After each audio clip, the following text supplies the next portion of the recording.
people to live the type of lives they wish to live. The reason why we do these webinars is very simple and straightforward. Obviously, most of the work we do is in classrooms, it's teaching, it's for students, but we also feel a need to share information with the rest of the world. And that's why we bring experts from all over the place to our webinars to share insights about their particular sector, their industry, the challenges they're dealing with, the problems they've overcome. And this is how we disseminate information to anybody who has the time and interest and inclination to join us.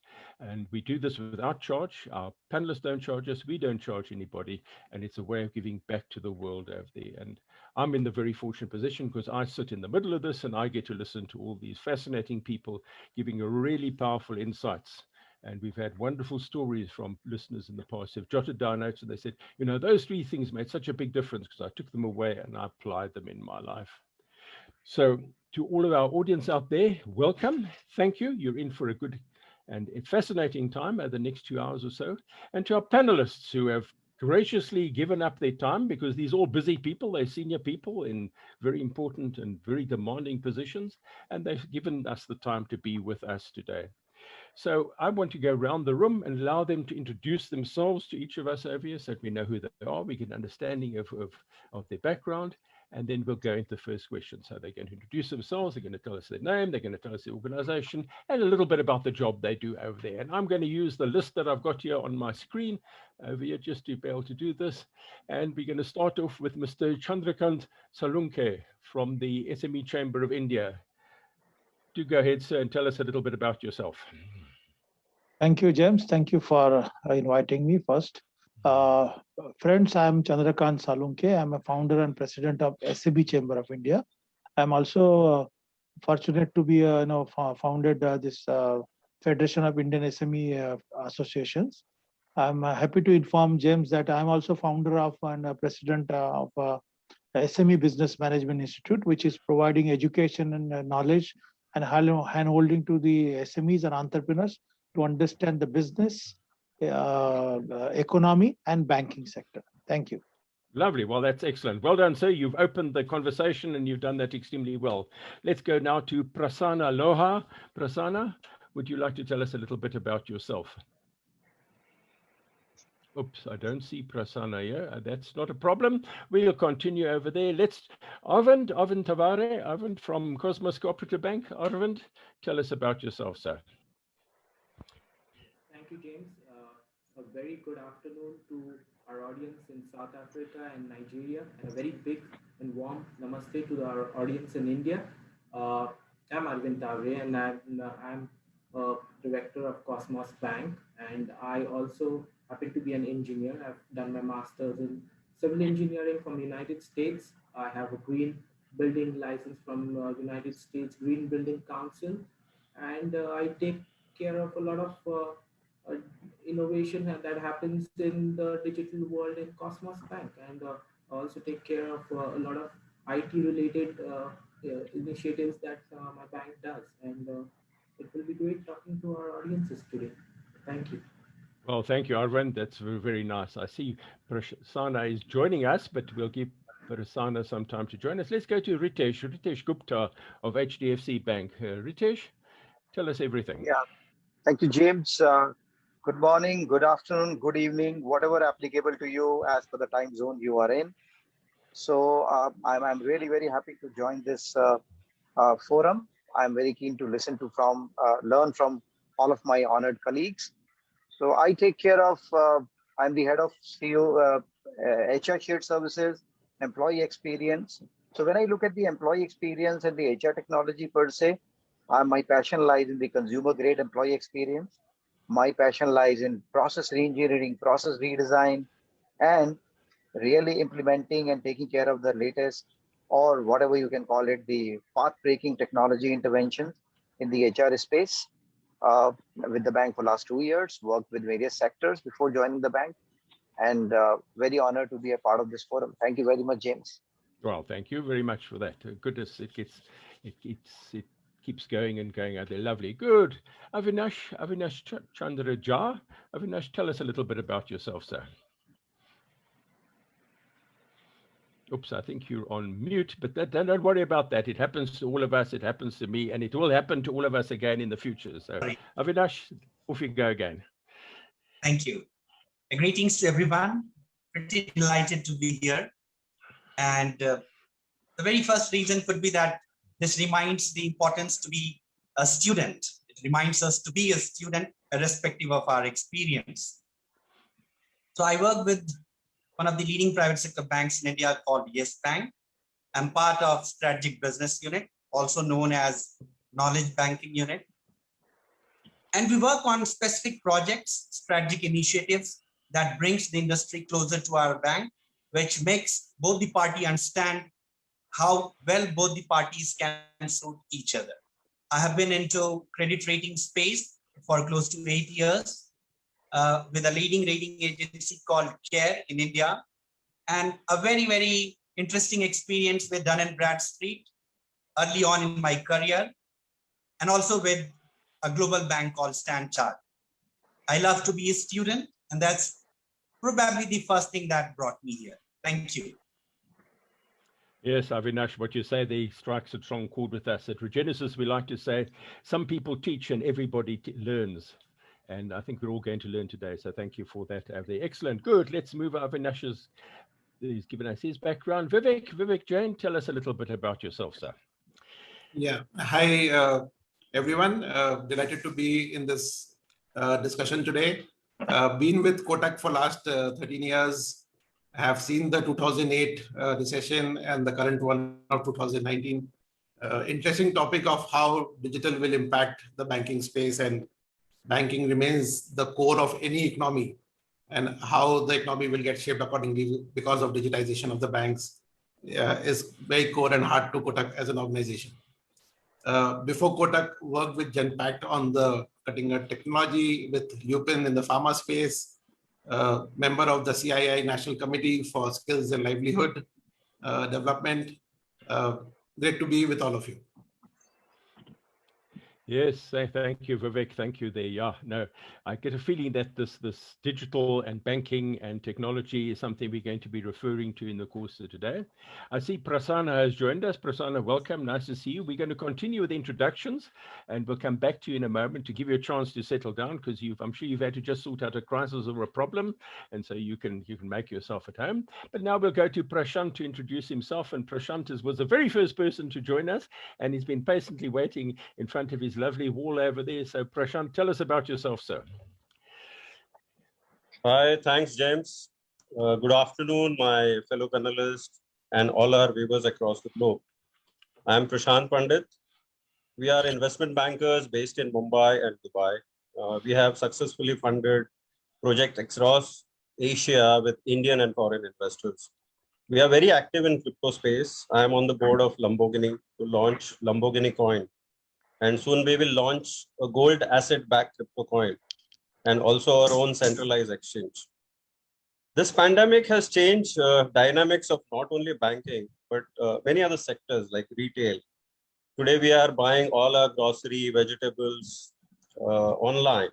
And a year back, this scenario was totally different. So in today's discussion, I would like to focus on the use of blockchain in digital banking. Recently, I have seen a report by Deloitte. Banks of 2030 to be successful will need to be embracing emerging technology, remain flexible to adopt evolving business models, and put customers at the center stage of every strategy. So I think that's the drive-in factor for discussion can be from today. Thank you, REGENESYS, once again for organizing this webinar. Good to go. Excellent. Yeah, no, your comments there about blockchain is something that I think we still got a long way to go with that. That's still going to unfold a long way. And maybe we're going to do some of that in the course of today. Now we're going to turn to Prasanna. Good afternoon, sir. Welcome. Please, you could join us. That's a very impressive board behind you with all those post-its over there. Very neat, very organized, very great. What everybody's been doing till now is, by the way, let me introduce myself. I'm James Forson. I'm with REGENESYS. I'm the Chief Operating Officer. And I've got the privilege of being the facilitator, the host, the person sitting in the middle today. what everybody's done is we've just gone round the room and each of the panelists have introduced themselves, their name, the company they work for, and a little bit about the work they do over there. So, and then once we've learned from you, we'll then go into to having the conversation after that. So you have the floor to tell us a little bit about yourself. Yeah, so very good afternoon, James, and thank you organizers for inviting me here for this event. I look forward for this opportunity to express all my experience and share my knowledge around banking where I work at DCB Bank as a Chief Innovation Officer. Primarily, I take care of delivering the digital initiatives and managing the architecture of the bank, as well as working closely within bank and now outside of the bank with the governments and the startups and the fintech ecosystems, along with various mentors. So I run a program called Innovation Carnival, where we have mentored more than 500 plus startups to groom them from early stage startups to the actual market open startups. So that's one of the agenda I drive at DCB Bank. Apart from this, I co-chair FICCI at national level for blockchain initiatives in India, and I am a member of Internet and Mobile Banking Association for crypto and blockchain initiatives. There are other accelerators where I am a mentor in India. So my primary focus is that how can we really make India a powerhouse for the innovation. So looking forward for a discussion with all the fellow experts. And yeah, thank you so much once again. Well, thank you, Prasanna, and thank you for that introduction. And I must admit, you tickled our interest with an innovation carnival. Did I get that right? Yeah, absolutely. I think we got to give you some time to talk about that. I just like that. That sounds like the right approach to take to technology over there. Right, to our audience out there around the world, these are our panelists. You can see why they have earned the right to sit at this table over here. They've got deep experience. They've got lots and lots of information, lots of things to share with us. And let's start the process of getting some of that information out of their heads into our heads over here. So let's get underway. The opening question I'd like to put to them is, and it's a very topical one, and it's one that we can't escape over there. And the question I put to our panelists, and they'll each take a turn at responding to this within their own context over there. How do you see the banking industry, the landscape of the banking industry shaping up in this post-COVID period? We like to think we're through COVID. We're not through COVID, but COVID is there. It's made massive changes. What do you see is happening over there, both in your organization, in the industry itself, and in the world at large? You can take this any way you want to over here, draw on your own experience, or you can look in your own crystal ball and see the future. Who would like to kick us off with a conversation over here? Who would like to start? Oh, I can see Arvind over there. I'd like to start off with your permission. Yes, you have not just my permission, but you have my full expectation to listen to what you're going to say. Yes, I think so. When we dig into this question, we have to understand what will be the landscape after post-COVID. We need to understand what started during COVID, and what started during the COVID era or the COVID pandemic is basically a digital transformation. Banks that were digitally capable expanded their customer base, while those who were not yet digitally ready tried to catch up. So this transformation of digital banking wouldn't have happened if COVID wouldn't have come along. So there is a momentum now, and I see this momentum sustaining and even growing. Also, when we talk about digitalization, then the next question comes to mind is what happens to physical banking? Will the branches close? Well, branches will never close. Physical money will never be out of trend, and it hasn't been out of trend anywhere around the world. So branches will shrink in size. Uh, the business that could be done online was done online during the pandemic, and it will continue. But branches will continue supporting traditional clients, but however, they will shrink in size because routine businesses like opening an account, renewing an FD, or doing mundane activities will now be done remotely with the help of eKYC and e-documentation, and you wouldn't need those many counters to run the branches. So some of the workforce will transition into their new role, that's the digital banking role, and some will work from home. Branches will shrink, but they will stay there. That's what another thing that will happen during the post-COVID era. On the technology side, I see there is a lot of innovation that will happen. And some of my co-panelists will also agree with that, that innovation right now is a little lacking in digital banking. What we have right now is a lot of products which is one size fits all. But going forward, there will be a lot of innovation. There will be customizing the needs of the clients, and that will drive the digital initiatives of most of the banks. Also, when we talk about innovation, will also have to have somebody driving it, and that's when the workforce comes into play. Traditionally, the workforce used to be very finance centric, marketing centric. Now they will have to be multi-talented. They will have to have a technological background as well. They wouldn't be technical people, but they would have to have some knowledge of technology where they can bring the needs of the client and convey it back to the IT teams or the fintech companies, and that's when the innovation will happen. So these are the few things that come to my mind that will happen in the post-COVID era landscape. Well, thank you, Arva, and goodness me, you've packed a lot of content in a very small space over there, and I think we're going to spend some time digging that out. But a nice way of kicking off the conversation around this over there. And I'm not even going to attempt to respond to any of the issues over there, because you've touched on so many things over there that I know our fellow panelists will want to deal with. Who's going to be next over here? Who wants to respond to this over here?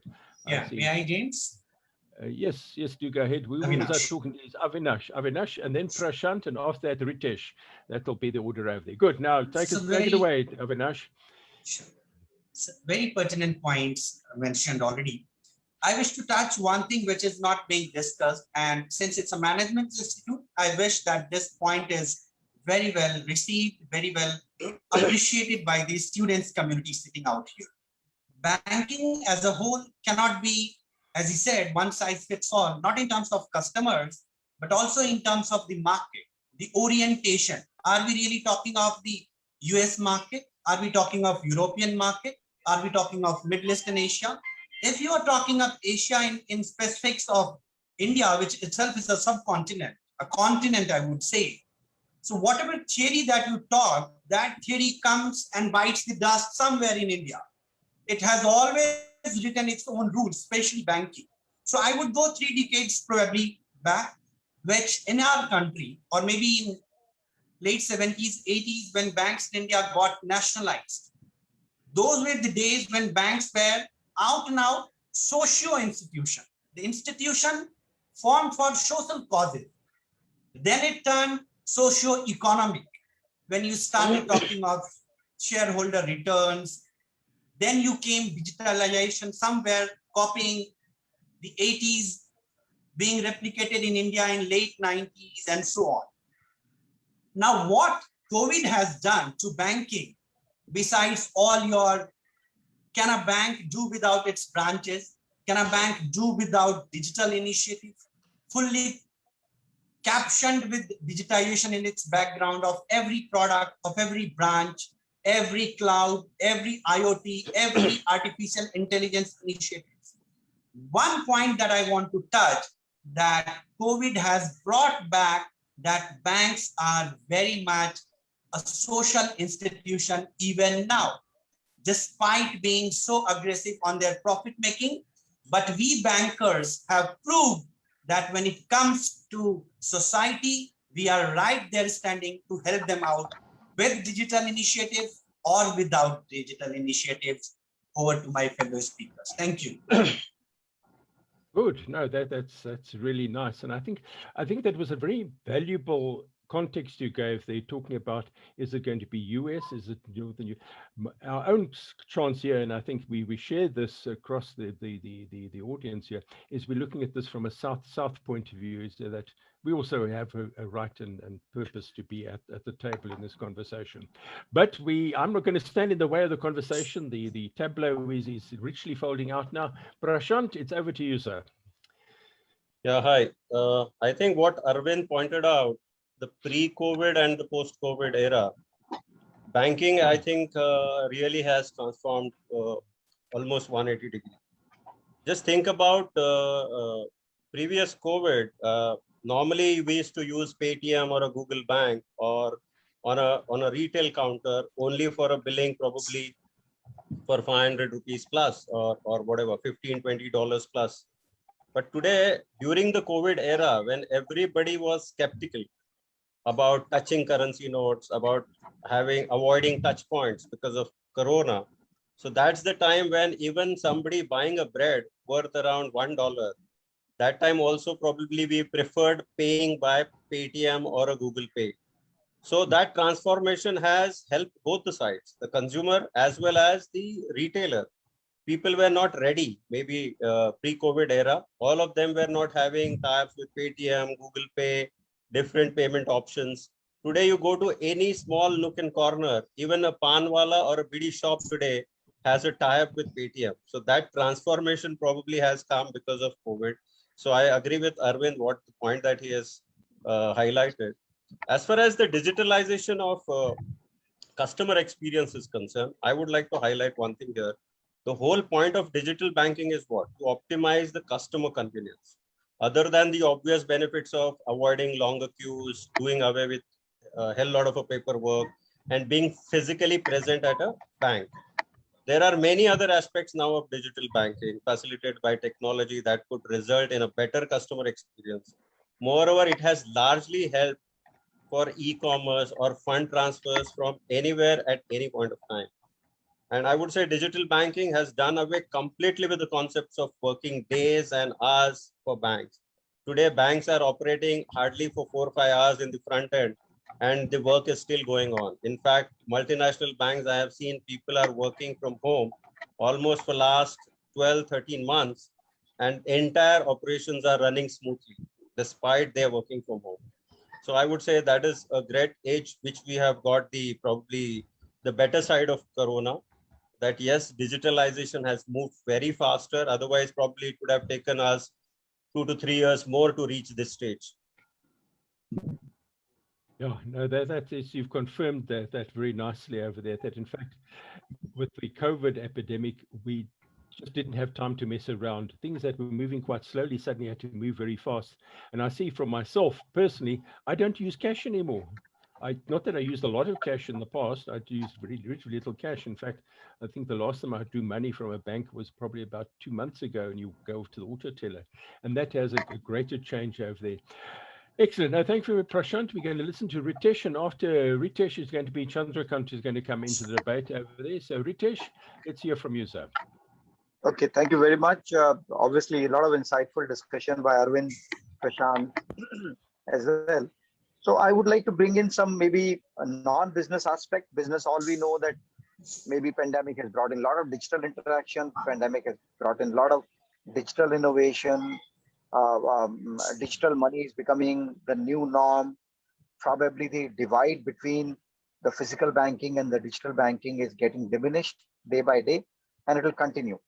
When I look at the people aspect, what pandemic has brought in, when you look at the people aspect, obviously when the beginning of the pandemic, there was a lot of anxiety. I am aware of it. At least for 1 month or 45 days, the entire HR team was running helter-skelter. They were supposed to create policies. So it was like one fine day you are told, sorry, your word is changed. You are into a different planet altogether, and you have to just struggle to survive. So it was obviously a question of surviving, to creating all those policies, making people adaptable to these new changes. Because when you look at large banks, there are multi-generations who are working there. And when there are multi-generations, everybody has a different expectation of getting the job done. So obviously getting everybody aligned to that, many of them are not comfortable that I mean, a lot of people know that they're not comfortable when they can't see their team. And getting the job done and really getting the productivity out was a lot of challenging issue. So ultimately, the lot of transition happened in that space.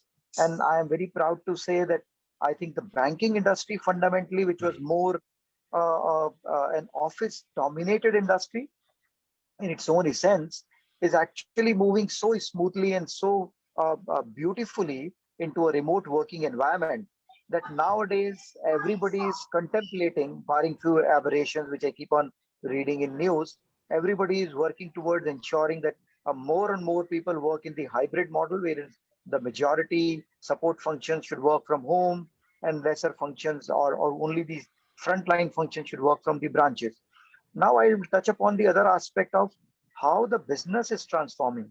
When I look at the business transformation, I would like to see that maybe though we are using less cash, but the data suggests me that the cash circulation in the economy has gone up. So these are two dichotomous statements fundamentally, or you can call it contradictory itself.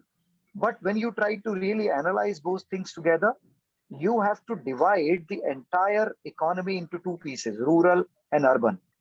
Urban economy is very clearly becoming digital and heavily digital. But when you still go to rural market, not only in India, but I believe anywhere in the world, rural market still continues to be a cash dominated one. And what pandemic has actually done, pandemic has brought in a lot of insecurity in people. So what people are doing, they're keeping a lot of cash with them. They are holding the cash. So the need for making the cash accessible through automatic teller machines, mobile banking, or for example, I know Nigeria was a pioneer in creating that money transfer through mobile network. And I remember when I was in my telecom, my director used to always give quotes about how Nigerian economy is actually working it out, and people are transferring money from one town to another town, and money is getting exchanged so seamlessly. At that time, financial inclusion, banking accounts were not so prominent in Indian operations. So I would like to touch these aspects.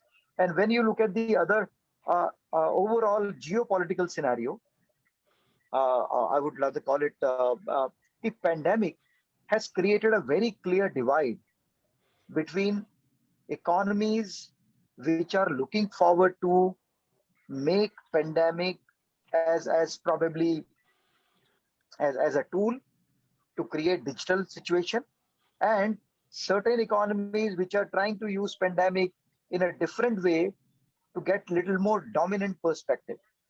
So that's how when you look at this, so there are multiple aspects to pandemic, banking, people, and fundamentally the geopolitical scenario. So I'll just touch all three, and I'll rest my case, and I'll give it over to my counterpart. Well, that's a very nice big case you've left us with there, Ritesh. One of the things I can comment on is around digital banking or transfer of cash in the African environment. And what has become a parallel currency is actually data, where if I buy something from you, and instead of paying you money, I'll transfer data to you, because that's in many cases a more valuable commodity than actually the cash at that particular time. And then you can use that for running your business and things like that. And of course, the fiscus doesn't see it. It disappears under the table. And it's a very clever form of barter over there. But all these things about urban and rural and businesses and things like that is setting a very nice platform to hear about it from the point of view of small business. And the person who's going to take us down that route is going to be Chandrakant. You've got the ideal position to make your comments now, sir. Thank you, James. As a prominent customer, since I'm here heading SME Chamber of India and heading millions of SMEs from India, the prominent customer of the banks is the SMEs, or the priority sector customers. So instead of talking about it, the future of banking industry in the new digital age, let me take you to the past. During 90s, before globalization or before the revolution in the digital way, there is a system that we should visit the bank, paper statement, submit our check every day, and look at 3 days, 4 days for the clearance. Going for a cash, standing in a queue. There were no many ATMs. So this was a past, but now it's very interesting because it is a transformation. It's a revolution. It's the customer base, customer perspective, the development happening in the banking sector, which is I'm very much grateful to all banks, because I know the SDFC Bank, Deepak Parekh ji, even Aditya Puri ji, even Prashant Kumar from the SBI, even Arvind Taure's chairman now, Milind Kale, who is a prominent CA from Pune, and he is supporting to many companies. Even Prashant ji, even Mr. Lohar, I think you are heading the DCB. Murli Natarajan is there. So these are the, particularly I want to suggest that banking sector is very, very important for SMEs. Now, after digitization or digital development, so many things are happened. Digital account opening, application programming interfaces are there, video collaborations are there, P2B payment system is there, cloud computing is there. No need to go to bank. We can transfer our money through online. ATM is there. Most of the people, those I think someone my colleague said that nobody is touching that now notes now in India, the currency notes, because of the corona fear. So my suggestion to the banking sector through this the platform, that bring more ideas, bring more new technology where you will not require to interface with the customer. The customer will get the support and services on the spot, in timeline. And therefore, the all applications for the loan, I know that there are the processes, even other, my suggestion accepted by the Prime Minister of India, and they started online loan applications. But that is too many lacking here. We are working with the SIDBI Bank. We are working with the Reserve Bank of India. I'm working with the Finance Ministry. We are bringing some transformation. We are bringing some ideas. Yesterday, I had a dialogue with the Indian Banks Association chairman, how the banking sector can be transformed, which is beneficial to industry, beneficial to SME sector, and beneficial to the customer perspective. So this is a future we can understand, or we can expect from the banking sector. I hope the next panel discussion I will share my other thoughts, but somehow this future banking industry in a new digital age is doing good, and I hope that they do best, beneficial for the industry and SME sector. Thank you. Yes, very nice one over there. That's a nice challenge put down to all the bankers in the room over here. There's somebody representing a very large customer base saying, we're not upset by technologies. Bring us more change, make us more efficient, help us run our businesses better. And I think there's something there that needs to be explored way beyond what we can do in the next hour or so. But I see Vivek is over there. He's desperate to tell us something over there, and he's going to tell us his story. Go, sir. Yeah, so thank you, Chandrakant sir, for bringing this perspective about SME, because SME is the future for the banking, and this is one space that every bank is trying to service whatever best it is possible. One thing that digitization has done is, I'm just connecting to what Mr. Chandrakant just said, that the cost of transaction, the cost per transaction in the banking is reducing on a continuous basis, because of the pace at which this reduction has happened is much higher than what it was earlier. This includes also, for example, the paperwork that is going on right now. So we put up the request, and the speed at which RBI cleared for video KYC for the SME sectors and for the corporate houses was also phenomenal. Now we have the video KYC and online method of opening accounts in the consumer side, but in the corporate side, it was still not there in India. And the pace at which these approvals were received was phenomenal. And every bank today is working in order to get the video KYC for the corporate houses. Having said that, I also feel that the branches and the branch network, and Arvind started that discussion, it is a very hot discussion for anybody. US today, we are seeing that the disruption is extremely high. We have banks which are regulated and approved by the US government, which can operate without branches. And we find that that will spill over very quickly to the rest of the world also, where you need not have any branches. That brings a fundamental question, and as an HR professional, I am saying that what do you do with all the people that you have, and how it is going to proceed and how it will pan out in the future? The fact is that today, we anticipated when we started when COVID started, people sitting at home and working without much revenues. Many people will lose jobs. That was the fear that we started with. How will they sustain? How will they do? What will they do sitting out of houses?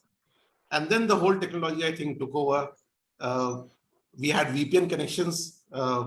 We had laptops. We had Zoom, which kicked in. Various technologies kicked in over the year that we found. And the fact is that none of the banks which are sitting over here in this panel today actually had to ask people to leave.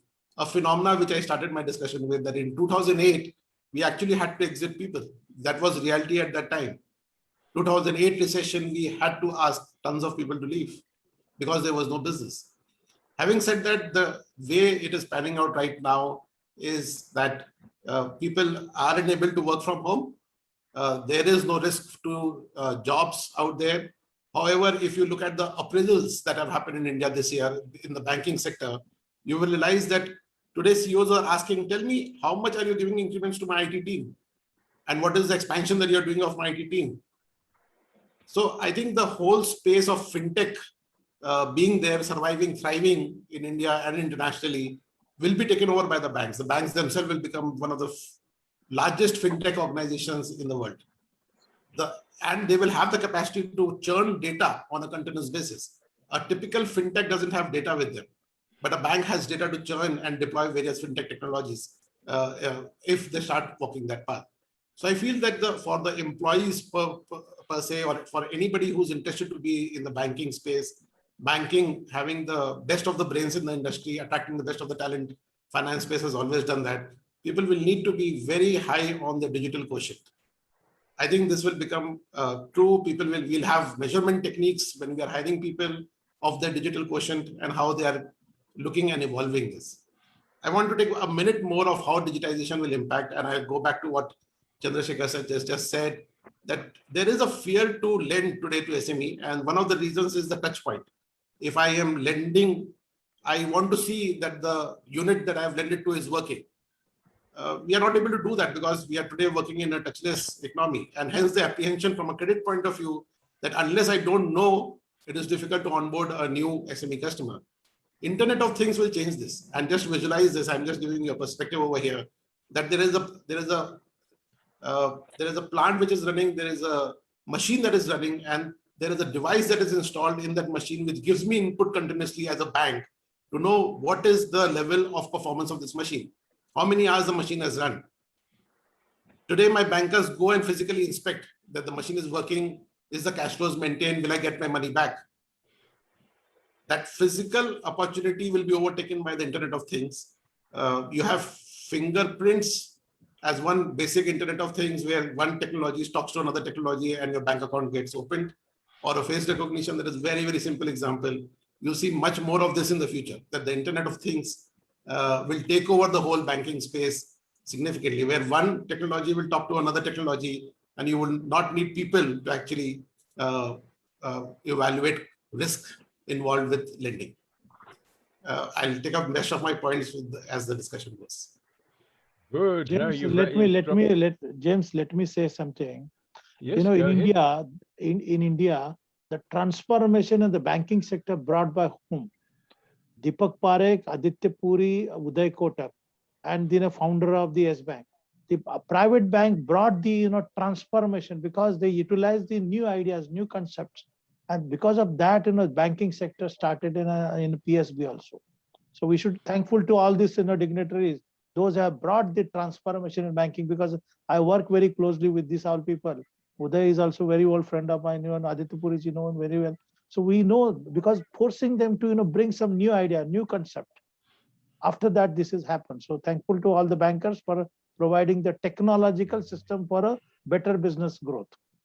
There we go, better business growth. Yes, no, what I want to respond to what you said there, Vivek, was something that resonates strongly with us at REGENESYS, the thing about digital intelligence you spoke to there. And I think that's a new thing that's emerging now in conversations about staffing, employees, recruitment. And it's not just being able to do quant stuff and understand how to code and to do things, but it's having that appreciation. I think this is what Chandrakant is referring to about this new technology coming in, that people want to be able to assimilate, use it, and deal with it over there.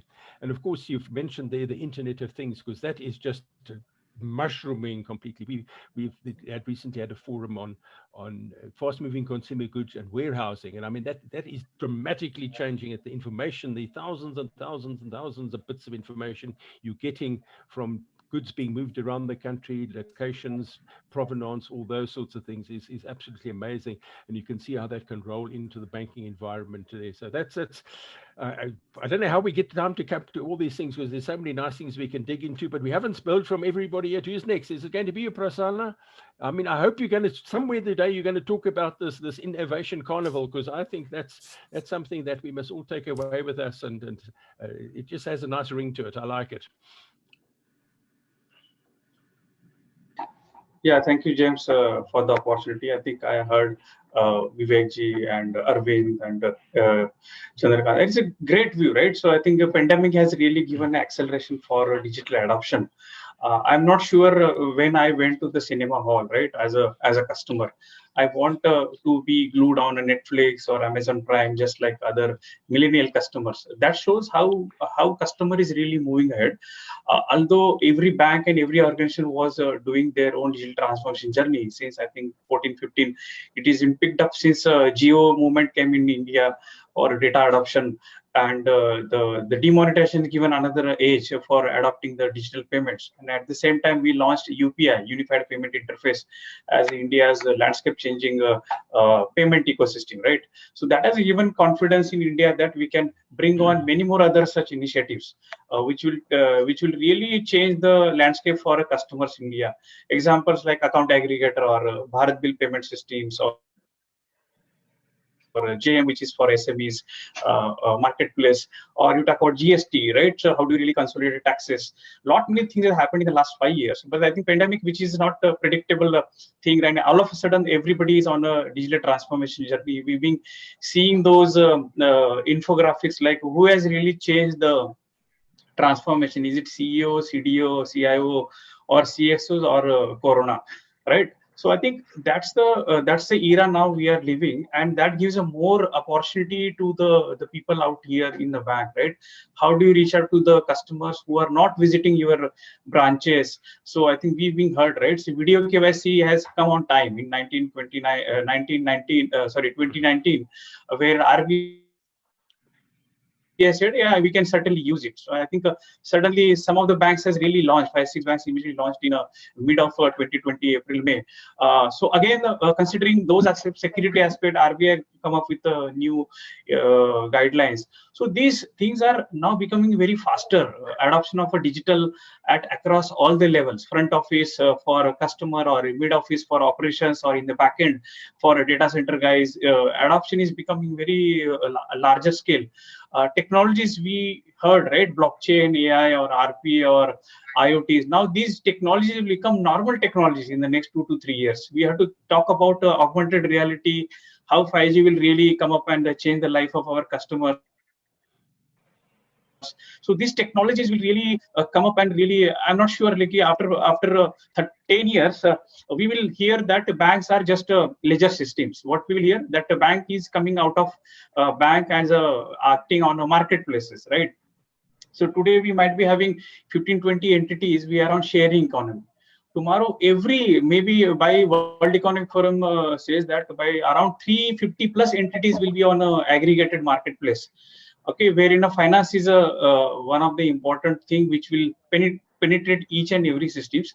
There comes a need of a trust, right? There will customers will look at from where my food is coming, or who is really better lender.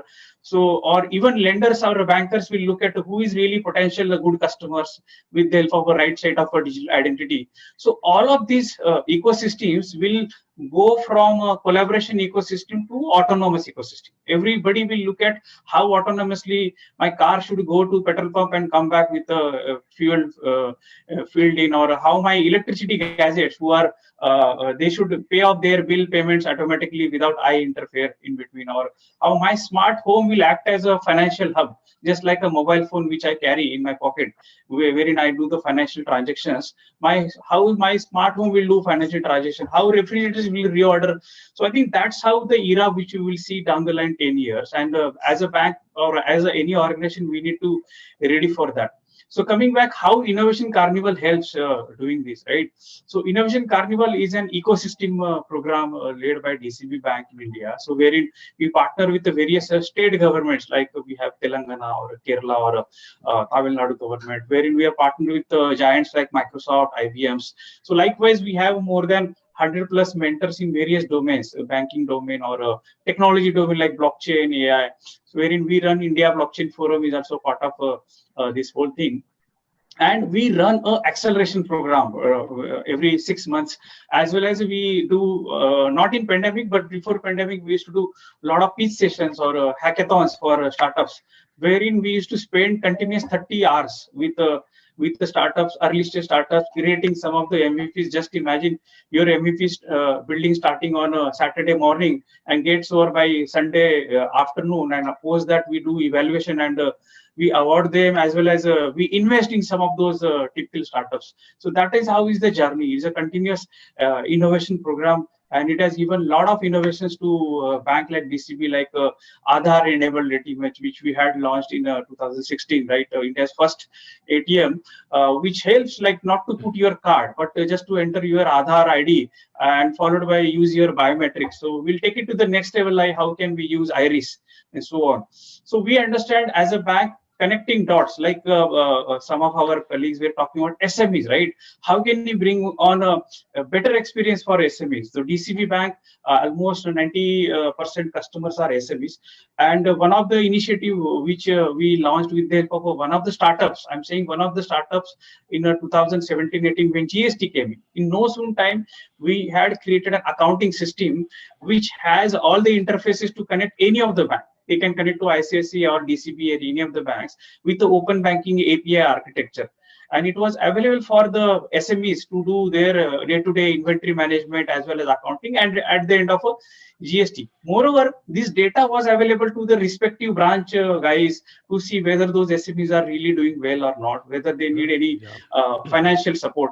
So coming back, these kind of problem statements we are identifying under Innovation Carnival, and agenda is that how can we really reach out to the customer on the right time. If I reach after 2 years, there is another bank sitting next door, will come say hi, hello, and will go away, because there are you, me, everybody has a 6-7 accounts in our attached to the digital identity. But how do we really engage customers, or how do we really take their lifestyle or financial health onto the next level? Those financial companies will be successful.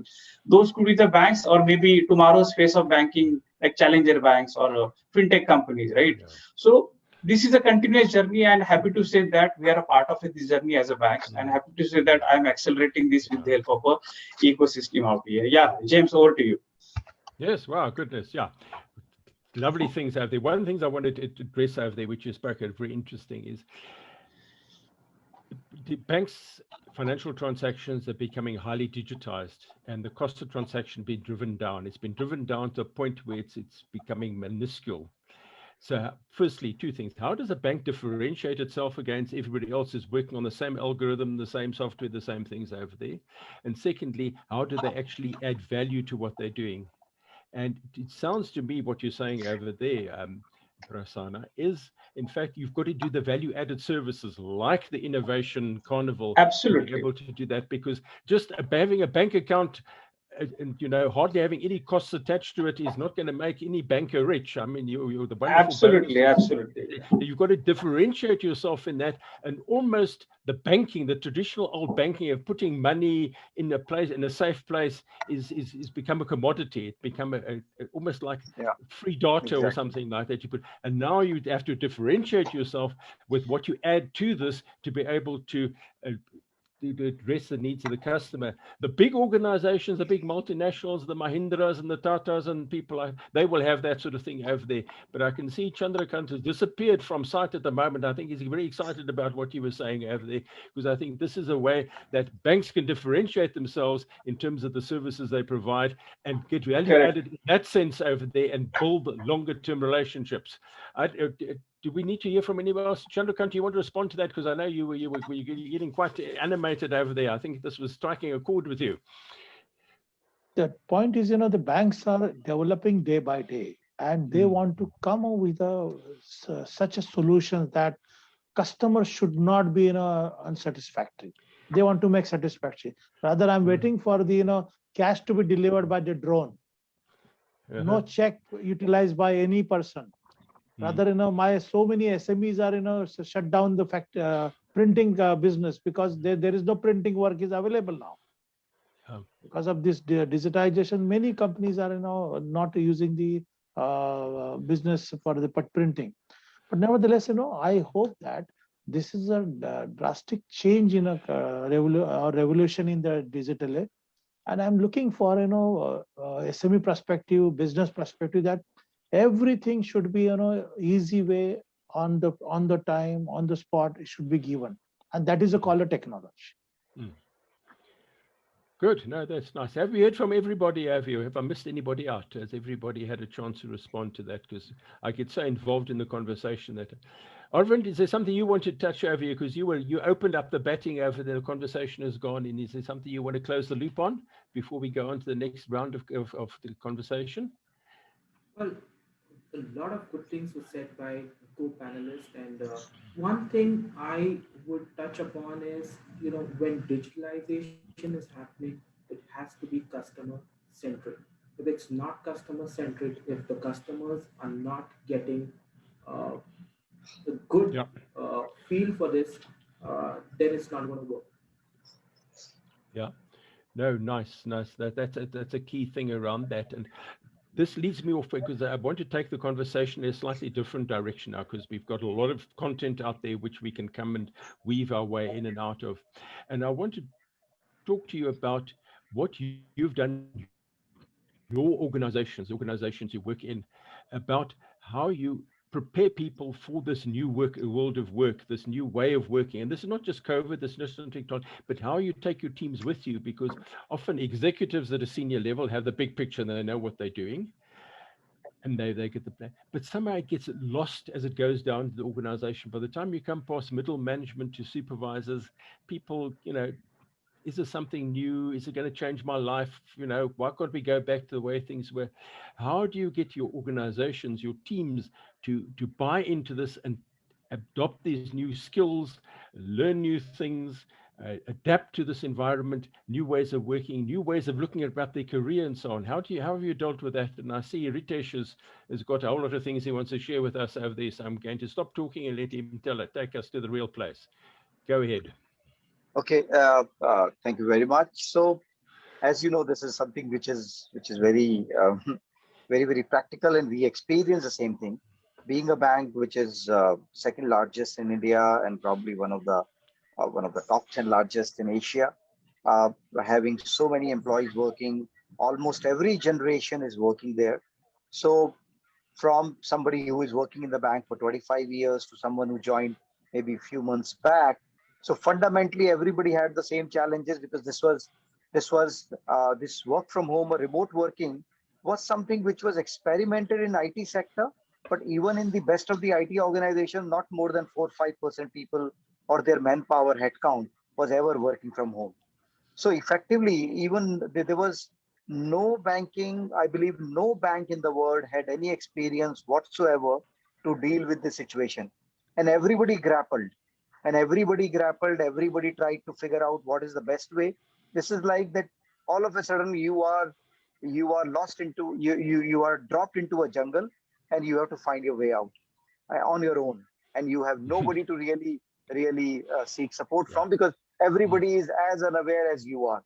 So effectively, we went through a lot of learning mechanism on our own. And I'll give you a very systemic assessment. Almost for a quarter, the anxieties were very high. People were working absolutely bonkers. They were doing almost everything possible to ensure that everything falls in line. Work keeps happening. Employees are satisfied. Their teams are working fine. People had their own challenges, and I can just tell you, during first 45 days, I have two Bluetooth headsets, and by the end of the day, both Bluetooth headsets were out of battery. So this was the kind of situation. So many calls were there, digital video calls and all that stuff, and I think everybody went through that. But as we started realizing that this is what it's going to continue for a reasonable time, a lot of sense started prevailing in. So some policies got created, some cadence silent hours, for example, check-in cadence. It's not that you can call anybody at 9 o'clock in the night, or you can call anybody for any time for a video call. So there are some kind of a check-in cadence were implemented. There were certain pull-based training mechanisms were pushed back to certain set of people. A lot of you can say sessions were organized by the change team, change management OE team, for the senior leadership, middle leadership, all that, making them realize how to make it happen. And parallelly, then advancing the technology. VPI, VDN, I'm very sure, I think no bank had so much capacity to take care of lakhs of their employees access VDI, VPN. But the way pandemic came into play, all of a sudden, VPI, VDN, which was actually just a technology being used by select few in the system, became all pervasive. So that's how the changes have been, and very, very dramatic shifts happen. Similarly, in the product line. In the product line, digital selling, video KYC, all those, for example, 10-second personal loan. This is a unique example of the robotic process automation in HDFC Bank. So anybody who is a banker, sorry, anybody who is a banking customer, they just log into the net banking, they enter their details. There will be a 10-second window, and within 10 seconds, they'll get a notification your loan is approved or not approved. So within 10 seconds, the entire reconciliation happens with the CIBIL scoring, with the credit worthiness, with the past track record of the customer and everything. So these kind of digital interventions are really, really taking word to the next line. But I believe more to do with that rather than the process digital aspect. I think there will be a lot of scope when more employees leverage digital the way we would like customers to leverage it. Because what happens, organizations are selling it for customers, but when you look at internally, maybe the digital interventions are not that high for the employees per se. Sorry, James, you want to ask something? No. It's you've opened up the conversation very nicely, because you've used the example of COVID as a way of which we've had to restructure the way we think of our people and to getting product to the client and so on. And maybe in a year's time or 2 years' time, COVID becomes less of a problem.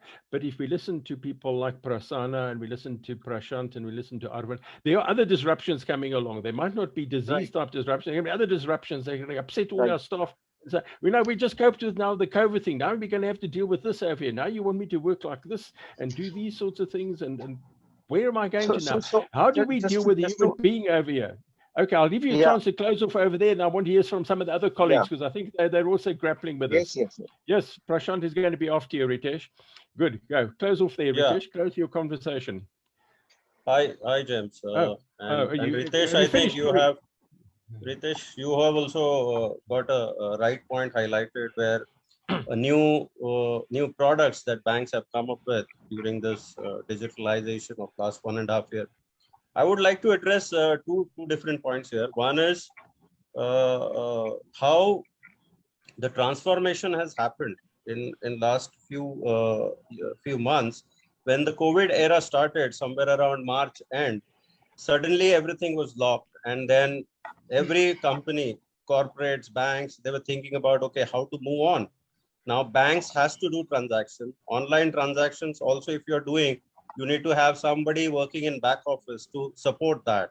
Then suddenly there was a need of working from home, agreed, but then my computers, most of the IT systems are in office. So how do you transform that? So suddenly there was a need of laptops. In fact, I'm a director with one of a public listed company, EcoReco, which are India's biggest e-waste recycle company. So we supplied almost 8,200 laptops on rent. And that rental contract was going on for 9 months, 10 months. Some of them are still going on. So suddenly there was a transformation. Suddenly companies started asking for laptops so that people can work from home. And then VPN came in. So then the security issues and all that was handled. But the way management has responded to this emergency was really outstanding. And it's not only banks, all other corporates, the way they handled the situation was really superb. The other part of it was suddenly this digitalization was happening. Then there was an insecurity among the lower end employees. What will happen to our jobs? Because everybody cannot work from home. So there will be somebody who has to probably go physically and do their job. Yeah. So I would suggest corporates have really done a great job here, where most of the biggest corporates have still retained all their employees, and they are taking the help of these people who are not really willing, able to help work from home, because these are mostly the skilled staff. So I would really congratulate companies like groups like Tata's and all other groups who have really ensured that all the employees are still retained, and we have gone through that phase. Now last almost 13-14 months have passed, and I'm sure that when it started, everybody was skeptical and thinking how long this is going to go. 2 months, 3 months, 4 months. So that's where even when we are giving laptops, so that time people were thinking, oh, this is going to last only for 2-3 months and then we'll come out of it. But that end was never near. And then suddenly somewhere around August, September, we realized that, okay, vaccination is the only way we can come out of it. And then people started plotting, oh, when India will come out of vaccination. So today we have a clear picture. Probably by end of 21, the entire 1.3 billion population probably will get vaccinated. And I think if I talk about Mumbai, today we are almost 70% offices are open. People have started working, and the confidence is back in the employees. So hats off to the senior management and entire corporates in India. The way we have handled the situation, I think it's outstanding. Managing 1.3 billion population, managing this kind of pandemic, though the way it was difficult for Prime Minister, it was also difficult for the corporate CEOs. So I would suggest we have to appreciate the effort done on all this front, even at the corporate level. Yeah, but I want to dwell on this point, Avi, is how we prepare our staff, and not at the executive level, because you see these things coming and you can respond to it. You take the decisions, and you know the middle management and the lower management inside of an organization. How do we prepare them for the next big disruption that's coming? And we know it's going to come. The big disruption is already there, and it's going to hit us soon. It's going to change the way we think about jobs. We think about people. Yeah. And I can see, Prasanna, this is right in your ballpark over here. You look after innovation, so come and innovate for us. Yeah, so I think, James, very, very good question, right? Because every pandemic has given learnings to the world, okay, how to really take it to the life. And that shows the power of humanity, how we get to the next level. Coming back to your original questions, and every organization has its own life to do the digital transformation. Say, example, in banking sector, we have large sector banks, right, in India, like State Bank of India or Bank of Baroda. They have their own challenges with the legacy systems or legacy mindset and so on. Or there are some large sector, private sector banks like SDFCs, ICICs, and who might be in mid of digital transformation and who has a very good inclination towards digital people out there, right? Or a small finance bank or a payments bank or cooperative banks or challenger banks. So every organization comes with some kind of a orbit, right? So example, if you talk about Paytms or some of the new challenger banks in the world, right? Mozos or Atom Bank. So say example, Atom Bank. So no legacy, no architecture, legacy architecture, new people, new business model, and new set of customers, right? It makes them more digital in the same context. But an organization who is living with 100 years of legacy and to come up to that level of Atom Bank, it's like changing your chassis while flying your aeroplane. That's how it is. And how to do that? It starts with the people in the organization. It starts with the top to bottom, with your board members, with your management, and how they inculcate the overall digital culture out here. So we need some kind of a digital champions in an organization. So typically, some of the banks or organizations are now putting chief digital officer or chief innovation officer. This role was not existing 5 years before or 10 years before in the organization. It was only a CIO or a CTO, this kind of people used to do digital transformation. So every 10 years, we have seen the adoption of a new roles or new skill sets is very, very important for organization to go to the next level of orbit. So when we measure the innovation index of every organization, so it will be measured by people aspect, how your people are digitally experts. Do you have a digital experts, CDOs, or do you have a blockchain experts, or do you have a digital data scientist, or somebody who understands AR, VR? So post digital people aspect, do you have a center of excellence run by these people? Do you have a right set of governors who has an agenda how to drive for next few months or a few year automation journey? How do you identify right use cases? Example, at my bank, I can identify 300 use cases to automate, but which are the top 10 wherein I can measure those automation index after 6 months. So process, second part comes your process, how much you are digitally sound at a processes. Account opening, is it a manual process, paper based process, or are we utilizing some kind of a Aadhaar or API ecosystem to onboard customers? And after onboarding, what are those back office processes are automated on a day-to-day process? So after people process and adoption of a technology, we might not be there as on a cloud as a core banking, right? But how to really adopt new techs like big data or mobility or social media, or we talk about these days blockchain, AI, or maybe tomorrow wearable banking, or followed by 5G relevant things, right? So technology part, and while adopting this while doing many exercises around the people enhancement process and technology, very important to see how do we collaborate, with the external ecosystem like fintech, startups, or corporates, and how you are handling your compliance and regulation. And while doing this, all the things, you have to keep in touch with your customer. You can't innovate something ahead of the journey or before journey. So seek a feedback on a regularly basis from your customer, and give those much more needed transformation journey on time. So when you handle these people, process, technology, external factors like regulators and fintechs, and finally customer. So if you have a right balance within the organization, you should be confident enough how to drive a digital transformation. James, let me come in. I think Avinash wants to come in after this, and then Arvind will give you the chance. James, let me come in because I will give some input. Everybody's attacking me over. I love it. This is great. This is wonderful. Let's I will give some, some food for a discussion, because all the bankers are there. In India, there are around 65 million MSMEs are still away from the banking services. Okay, and only 45 lakhs means 4.5 million MSMEs are enjoying banking facility according to the RBI and according to the Government of India's ratio. Now the point is, since the Prasanna has mentioned about customer, so I want to, because we are a potential customer. So what we expect, if you do transformation in your business, transformation in your services, the customer should be satisfied. Customers should be benefited. So therefore, I would like to suggest, when any SME entrepreneur filing the form, he should get a proper information by chatbot. When he's filing online, he should get a suppose he has a question, he can ask the question immediately and the answer can be given. So therefore, so many SMEs in India facing problem because they are availing the financial services for the banking sector. So I would like to hear from all of you bankers that what is the transformation and what is the development happening in your bank for a perspective of the SME sector. Thank you. Sorry to interrupt. Yes, take note of that.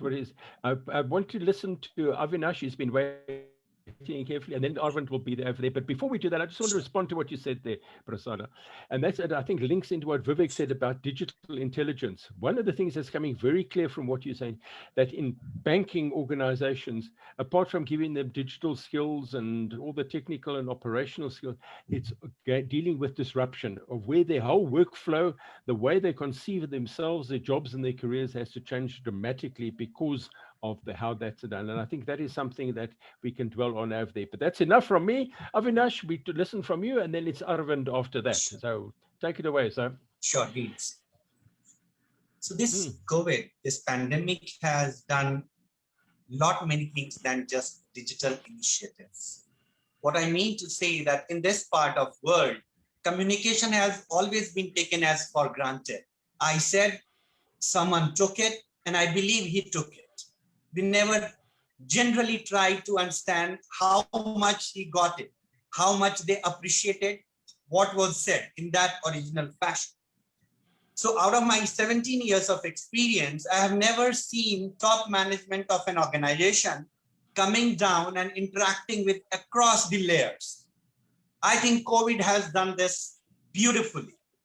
We have had a lot of interactions wherein the top people came down and interacted with frontline branch people, the youngsters who were still going out and meeting people.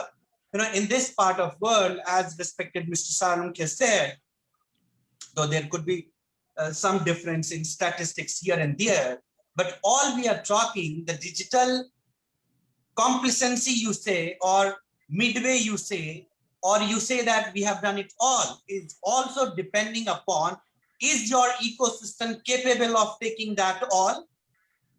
In a country wherein you have over 60 million MSME, there you are talking of hardly 5 million MSMEs being served.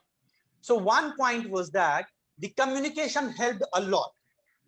We reached out to SMEs or maybe customers, the big boys, the retail customers, through at least 200 webinars, which were figured out, which were stitched very, very effectively with a lot of customization. We came out with a lot of government policies. We communicated that to customers. We communicated that which are the products to be taken how. If you are an exporter, we reached out to exporters in different ways. Of course, the digital initiatives were part of that. But irrespective of that, with all the digital initiatives, with all the digital reaches, every bank is facing limitations if your customers are not that much grown up. If they cannot appreciate the value of digitization, 50% of the customers of any bank in India today, they don't tick mark when we say, do you want to offer digital banking? And that form, that space of the form, whatever product they are taking, they don't tick in that because they have a lot of inhibitions about the privacy of data. So banks learned how to communicate to the last mile of their employees. Banks started learning the privacy of data is of paramount importance. This is pertinent. Banks are turning into data banks. They are no more just banks dealing in financial products. Banks are turning into banks into data banks, right? So all these things going forward, irrespective of how a bank can evolve, we will have to think that our customers, our target audience evolves with us parallelly. If that doesn't happen, a lot of investment will go down the drain. That's from my side on this question. Thank you. Now you've opened up a fascinating thing for me. I've never thought about in this way. I've never ever thought in banking of the last mile to the customer. And it's a fascinating concept over that, and I thank you for that. That's given me fresh thought for there. And what you have dwelt on very nicely is how banks differentiate themselves in how they go out to the marketplace, how they find the customer, and how they manage the customer, both in terms of expectations and things like secrecy and privacy and data security, and nobody's going to steal my money and so on. And that, I think, is a key way in which banks can add incredible value to the underbanked small business sector, which is largely often a cash-based thing, and but people never get out this grind of trying to keep ahead of the crowd over there. So I think that's nice. But now let me leave you there, because you've given us a lot of value over there, and I like the comments about because of the COVID crisis, management are now coming into the organization and finding out what people do, what they're experiencing, what they're feeling, rather than sitting in the corner offices and so on. I think there's some learning to be had in that, in terms of organizations flattening in terms of the delivery, the cone of delivery to customers. But that's enough from me. Arvind, you were waiting patiently over there. You were gesticulating furiously, and now you can do it. No, I want to raise a point which takes us a little bit back to the drawing board. And yes. I would actually address this to you, James. And the point is, banks with their client, with their workforce, struggle to find the right balance with employees having technological background as well as finance and marketing background. So for a school like REGENESYS, we would expect you all from academia to put up something together for the industry, which has courses designed for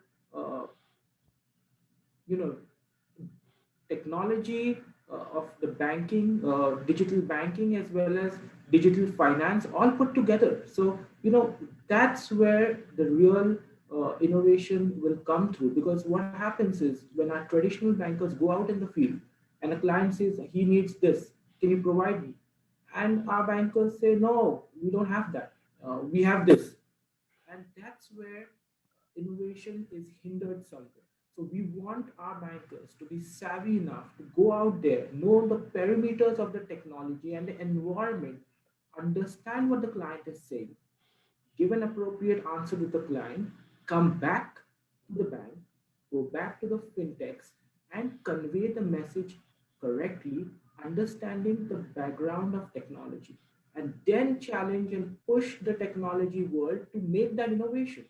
So we look up to the academia to bring up, such courses where we can send our employees or hire new workforces, and they become like super users, and then they train our traditional uh, workforce to transition into that role where they are not just traditional bankers, but they're ambassadors of technology also. And then the technology and the innovation is moving in a very client centric, customer centric direction, instead of it being one way. Like Prasanna said, you can't be sitting in big corner offices and developing technology. It has to be coming from the ground. It has to come from the field where customers are speaking. Their needs need to be addressed. So this would be the right way, and I would look at your school to be the pioneer and put something together. I've seen a lot of courses with digital finance. There have been MBAs in IT systems, but none that brings together these two streams under one roof. And those potentials or that those skills will be highly sought for in the industry, in the banking industry going forward.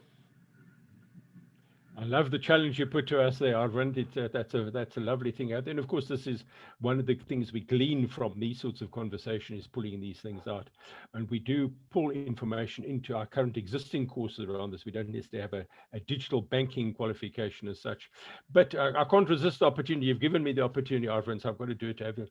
We are in the process of launching a whole series of digital technology courses, from artificial intelligence, online marketing, data mining, etc., coding, and all those things over there, not necessarily to focus purely on the banking industry, but to give people the broad background there. So whatever industry and whatever role they have in an organization, they're starting to get an understanding of how this works. They get the vocabulary, they understand the issues at heart over there. Because we talk very glibly. If you don't know about artificial intelligence, it's very easy to talk very glibly about it, but you really understand that. But that's enough of the marketing and the sales over there. We're not here to market and sell, but that's the thing over there. Prashant, do you have something over there? I think you might have something on your heart. Did you? Did you want to climb in here? Because if you don't, then it's while you're busy thinking about that, let's go to Vivek. Vivek wants to continue with the digital intelligence thing, which I find so fascinating. Yes, go ahead, sir. Yes. So coming to your original question in terms of how management is seeing this and what are we doing, I can share what we are doing over here at Kotak. So there are three issues that we started grappling with when this happened, and there are few answers to that, and few are still open for deliberation. First is the whole, the employee base that you're dealing over here is a set of very, very brilliant people. As I said earlier, banking attracts one of the best talents in the industry, and Prashant will agree, being from a private equity side, that if you have talented people, how do you learn? You learn basically fundamentally by discussing and debating with each other. Now, Zoom as a media is a communication media. It is not a learning media per se. And so how will this pan out in the future? Will there be more asynchronous learning methods? Because the people in investment banking or private equity have to think a lot. It is not about talking continuously. Zoom and unfortunately Zoom was 40 minutes. So everybody learned to manage themselves within that 40 minutes. But thinking doesn't happen in that 40 minutes. And hence, grappling with that whole thinking, debate, creativity, innovation, it happens when you sit together and deliberate and discuss. And that is something that the organization is trying to fix really because this is not getting over. People this is going to stay. That is what the belief is. My second point is this whole workforce migration that has happened. And James, if you have come to Bombay, average size of the flat is 450 square feet, and you will have 2-3 members out there. It is difficult for anybody to work continuously out of home if you have a child, if you have a wife who's working and everybody is on the Zoom call, and Zoom, unfortunately, you have to speak loud. When you're sitting close to each other, you can whisper. So people want to go back to office. That is reality. People want to feel that they want to come to office, despite the fact that they can operate out of home. So what happened over a period of time, what we are seeing over a period of time, that people are moving out of these large cities and getting into bigger houses where everybody has their own and cheap of rentals are lower. But with that comes the problem from a banking point of view. How do you solve the issue of data security? So this is the third problem. So when I talked about intelligent people in the industry, the second I talked about workforce migration, and the third is about data security. Banking is a very, very secured environment. Just imagine that there is a dealer, a capital markets dealer, who's doing a transaction of a top grade seller in the market, and he's doing some 100 crore of selling in the market of a particular share, and he's sitting and doing that at the house. Now today in the office environment, he leaves his mobile on the desk with the manager, and he doesn't have any access to communicate what he's doing on the trade. At home, it becomes very difficult to monitor that. If that trade gets leaked in the market, there is a problem. There is a potential problem that you deal with. And how do you manage that? So data not in terms of leakage of data or hacking of data, but the fact that there is sensitive data available with the individual sitting out of home, and there could just be a chance that his spouse or some family member is sitting next and is also hearing the conversation, and there's a potential data leak that is possible. So these are the issues that one is grappling with for the future. If we assume that hybrid model will continue, if we assume that there will be a set of people who will be required to come to office, the rest can operate out of home. If you assume that branches will reduce, not because the branches are not required, but because the customers themselves will not come to branches. You have branches because you have footfall. And in order to manage that footfall, you have more branches in that same area. But if the branches, people are not coming, why will you have such a high infrastructure and cost out there? So these are the new dimensions that are prevailing. These are new dimensions that the management is continuously thinking and how to resolve them, specifically from a banking perspective. Yeah, no, you raised some very nitty gritty nuts and bolts issues, which are actually very important. Just things like, two people operating in different companies, but from the same living room, and conversations and things. And of course, data security is an absolute thing, because now instead of using the bank's device in the bank, you're now using your own device or a bank sponsored, and all sorts of things can happen over there. And of course, I love your comment about the Zoom thing over there, because initially in the early stages, it was obviously everybody working from home and using Zoom. It used to be quite funny when someone's child would come into camera or something like that over there. Now people are quite blasé about it. You'll see a cat sleeping in the background or a dog barking next to you or something, and people just take it in the stride. It's part of working from home, which is also a mindset thing that we have to understand, that the context of where we're working is different. It's not the executive office anymore, and we have to, it's some mind things over there. So I like that over there. Right, did Prashant want to say anything? I see Ritesh wants to say something, but Prashant, did you have something you wanted to add over there? No, Prashant, I want to give you a chance over there. Did you want to talk there, Prashant? I think he's busy watching his ticket trades over there. Yeah. Yes. Did you someone to add something over here? Yeah. I got confused between Prashant and Prasanna. Oh, okay. No, don't worry. If there's something you want to add over here, because then after you, we'll go to Ritesh. Okay. I think we have discussed this point of digital banking and how the transformation is happening on the employee side and then the consumer side. Obviously, COVID has speed up the situation, and I feel specifically in blockchain, when we try to integrate blockchain and into banking, what are the changes probably that could bring in? I would like to discuss that probably more in detail also, if we time permits.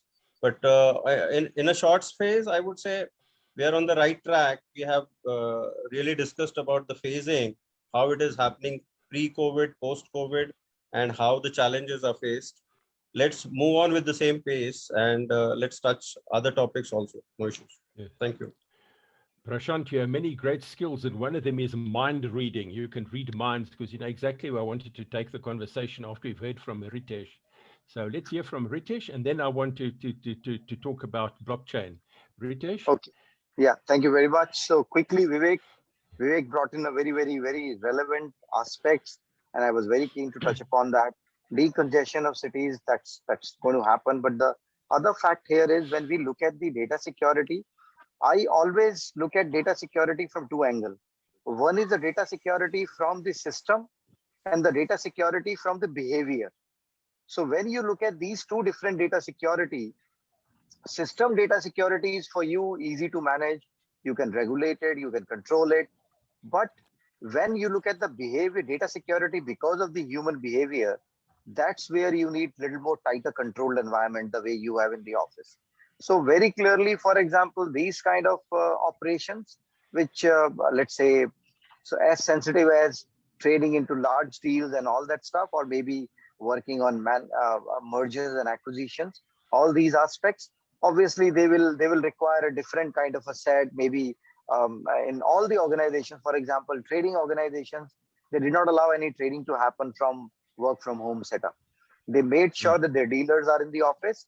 They provided them completely sanitized environment, and that's where they look forward to.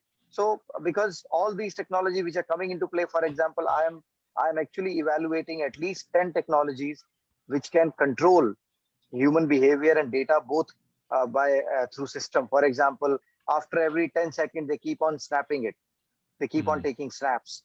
They are eavesdropping. Mic is usually gets activated after certain durations. Okay, so all those technologies are now coming into play, but with that, the privacy concerns are also emerging.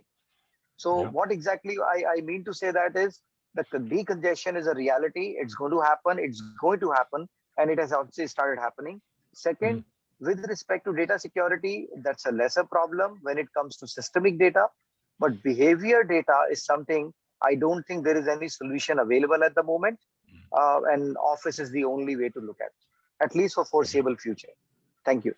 Yes, that behavioral data thing, we'll just leave that hanging in there, because now I want to follow the line that was given to us by Prashant. And I'm just going to throw the word into the room and see what happens. I'm just going to throw it there. Blockchain. Who wants to take blockchain and run with it?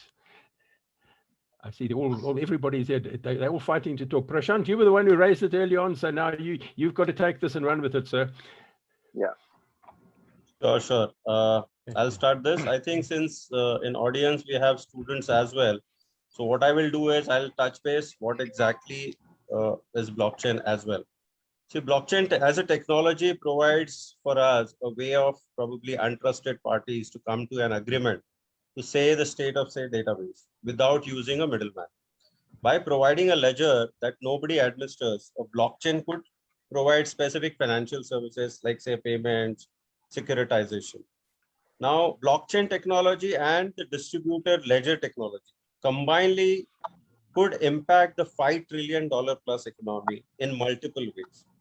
I have jotted down some points which I would like to touch upon. One is say payments.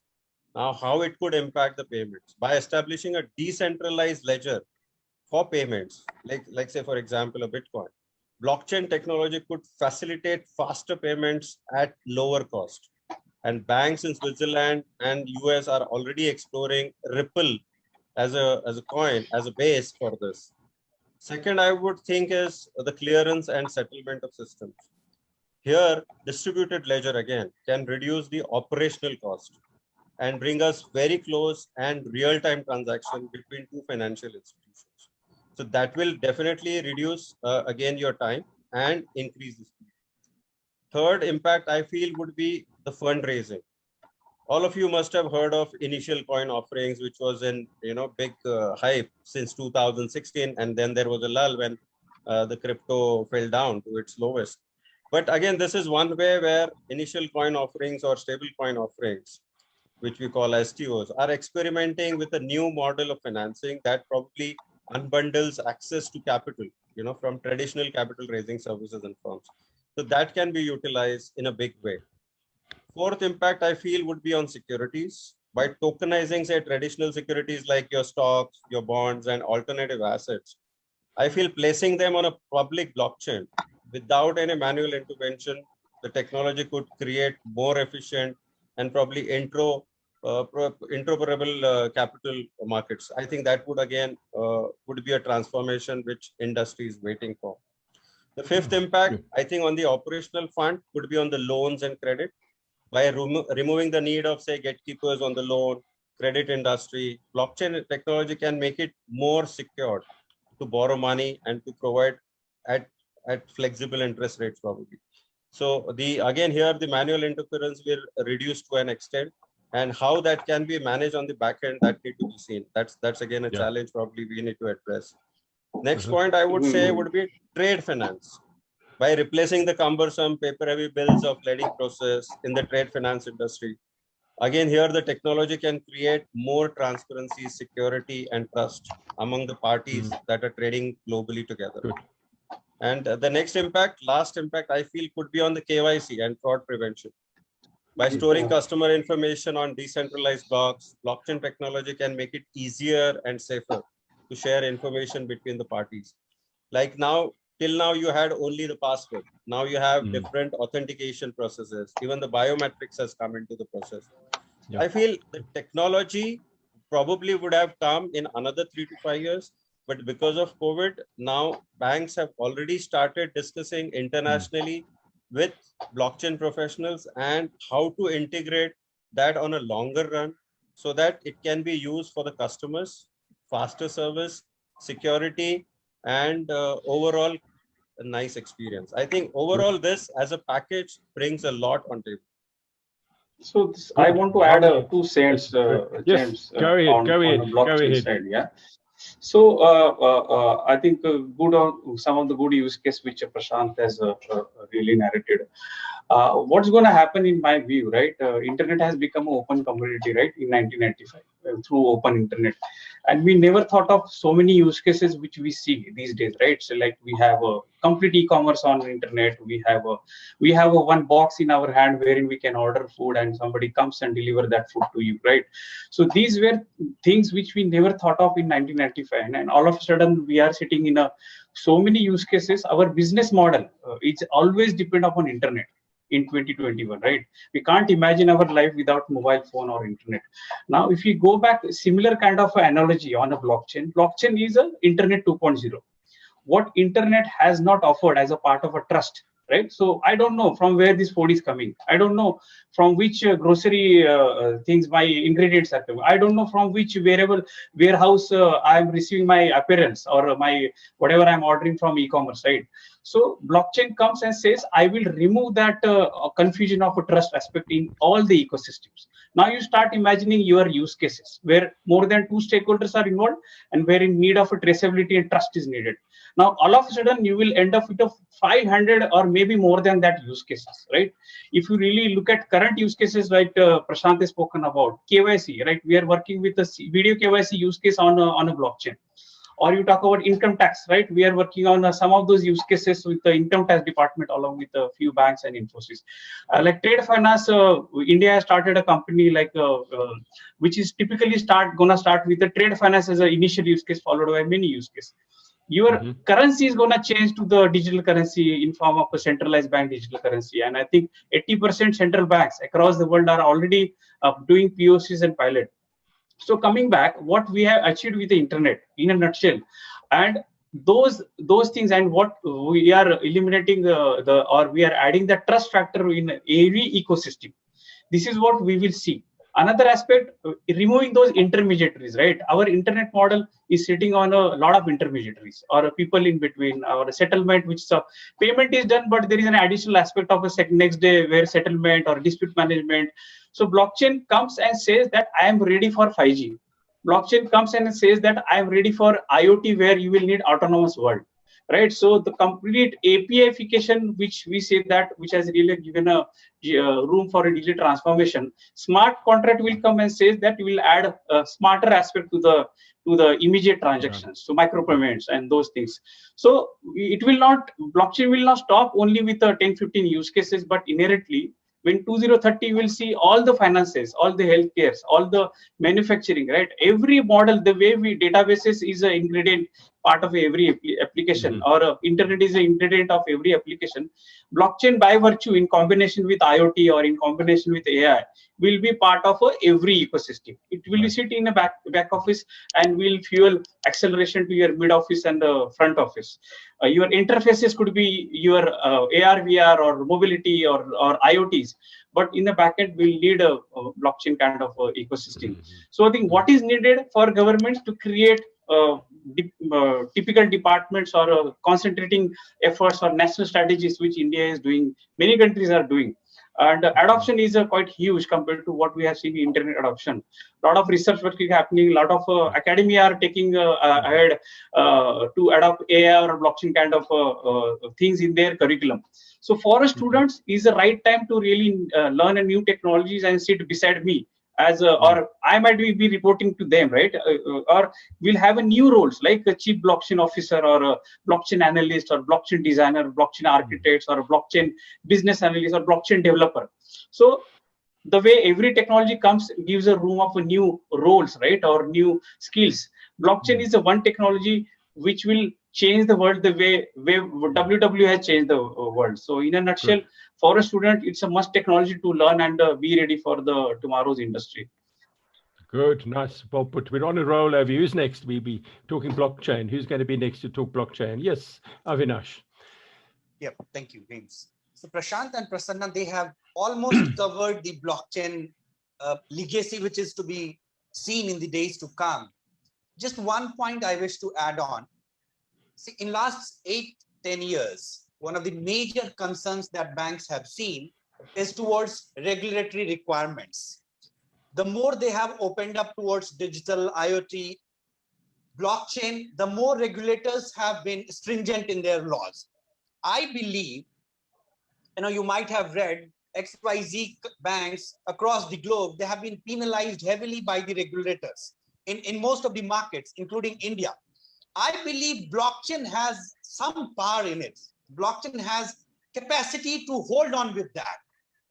Blockchain, investment in blockchain will allow banks to be real-time prepared to respond to regulators, because regulators wants all the information yesterday. They don't want even today.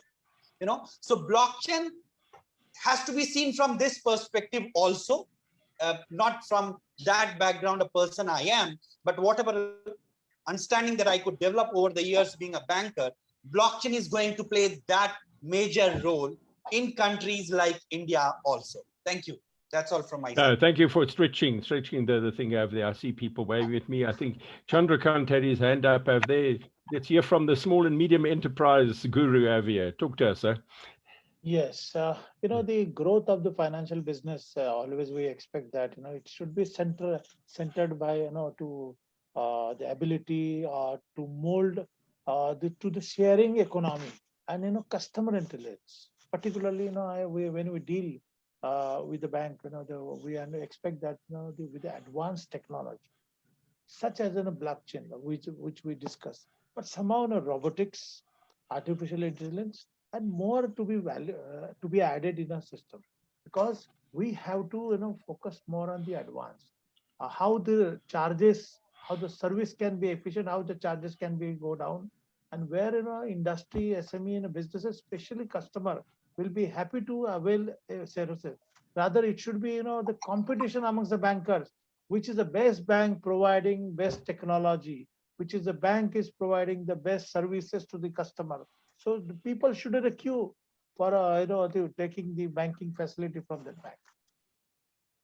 Yes, there we go. There's a simple answer. Get the best technology and you'll get the best customers. How about that? Right, we're coming towards the end of our conversation here. Who else wants to get on the blockchain train? I think we're getting some really good stuff over here.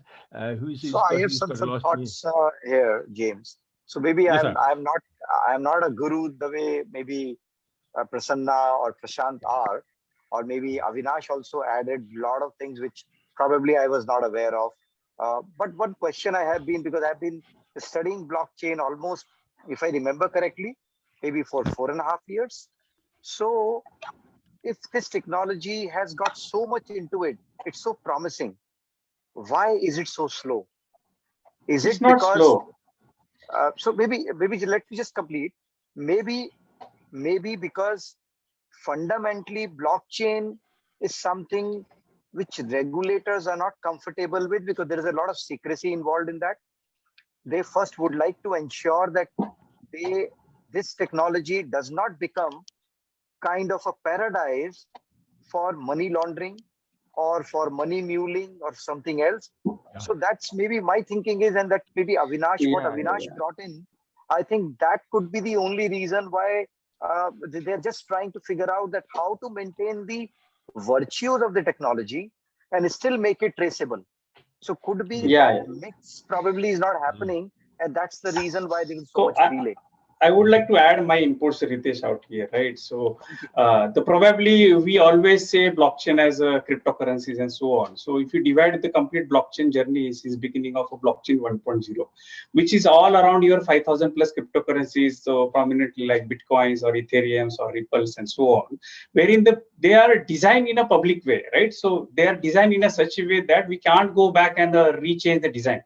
When we say I want to rechange and bring on the traceability within those public ledgers, it is as good as recreating another fork of a Bitcoin, which has happened multiple times in a Bitcoin journey. Okay, so when we talk about Ritesh and Prasanna together, right, being a banker, and they want to build a CKYC or centralized KYC kind of engine, so that as a customer, James comes to me and you want to reutilize that KYC, which is sitting on a ledger technology. That brings a birth of a blockchain 2.0, which is built on a smart contracts kind of ecosystems or a dApps kind of ecosystems, where we can define the way we want. So we can create our own ledger systems and traceability or whatever aspects, right, around those blockchains. So where we don't have to really depend upon what we had designed in blockchain 1.0. Now, in tomorrow's blockchain 3.0, it will be like how one blockchain will talk to another, right? Interoperability, or you talk about how do we interact with IoTs or wearables and so on. So those kind of things will come onto blockchain 3.0, which is yet to come. Now, coming back to your original question of a slow. Now, these blockchain 1.0s or the fabrics, which is typically like what we have like Microsoft OS or Unix OS. Similarly, blockchain has its own operating systems. We call it as a fabric and which runs on some consensus algorithms. Now, these consensus algorithms are pre-designed, defined, or pre-implemented for those cryptocurrencies. That is why they are slow. Blockchain, Bitcoin never anticipated so many people will come and will keep on doing. Where earlier it used to take 10 minutes, now it takes a lot of time for actual settlement of a Bitcoin, right? Yeah. So now when you and me will come together, we will in a grounds up, we will create those architecture aspects. I can name some of the startup companies who has their own ledger technologies much more faster than our current payment ecosystems running on a so that's what I said, it is not slow. It is how we define, right?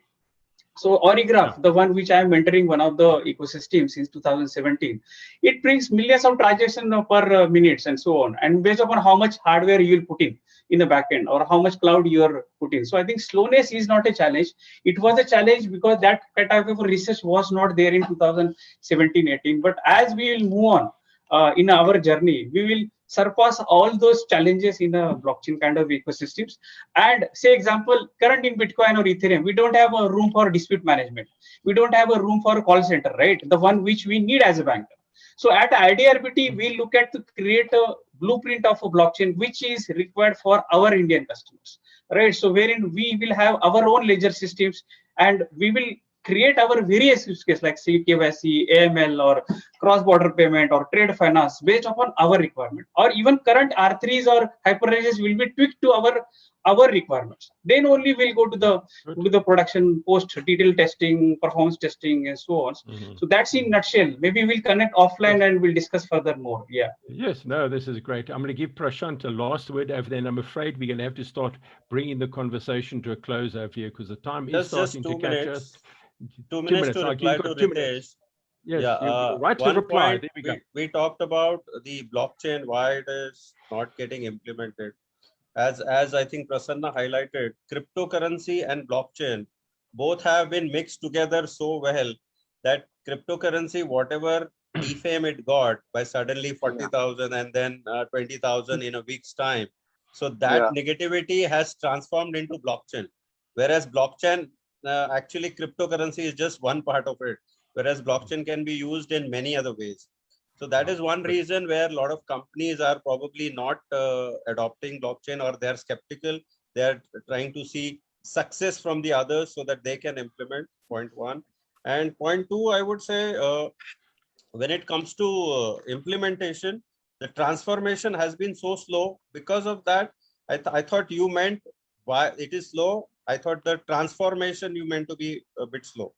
That people are companies, banks are not adopting that. I think that was your question. So that is, I feel, the main reason the companies, the banks, corporates are a bit skeptical. Let others be successful, then we'll follow. That has been the or maybe they are skeptical of the regulations.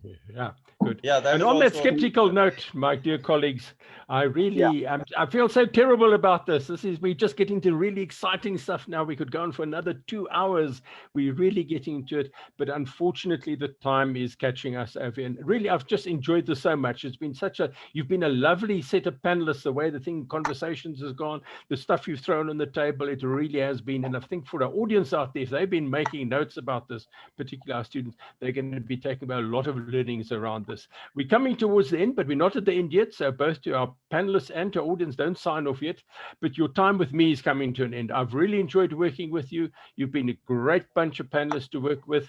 And I've learned a lot from it. I've got some things here that I've written down here that I'm going to take away. But we're going to go on to a different phase of the conversation now as we go towards the end. And I'm going to hand over the floor to our chairman, the chairman of the REGENESYS group, the REGENESYS Business School, and he will take it further. So without any further words from my side, thank you to all of you. Thank you to the audience. Thank you to the panelists, and over to Dr. Marco Sharavanya. Thank you. Thank you, James. And I would like really to thank all panelists for your time. I know your time is very, very precious and very expensive. If this would be a physical event now, I would come on the stage and give you a little gift. Unfortunately, we cannot do that. But we're going to send you a little gift anyway by post. So I have a book which I've written last year. It's called Secrets of Success, in which I've captured my own experiences in business and academic and spiritual world, which I'm going to send to you. So you will get very soon in post little gift for your time. I hope this is really a beginning of a long-term relationship. I really wish and look forward to meeting you physically. I am in Mumbai for a month, and I would like to really see you and maybe have a lunch or dinner with you and to explore really how can we build long-term relationship. I think we have the similar purpose in life, with organizations. Or purpose of organization is to help companies to build their human capital, to develop better leaders and better managers, and to make our world a better place. If you wonder about my accent comes from a country called Croatia. So I was born in Croatia, and some of you may know about Croatia from football. There are some good football players, and some of you may remember a Croatian president in Russia. I think she became very famous across the world.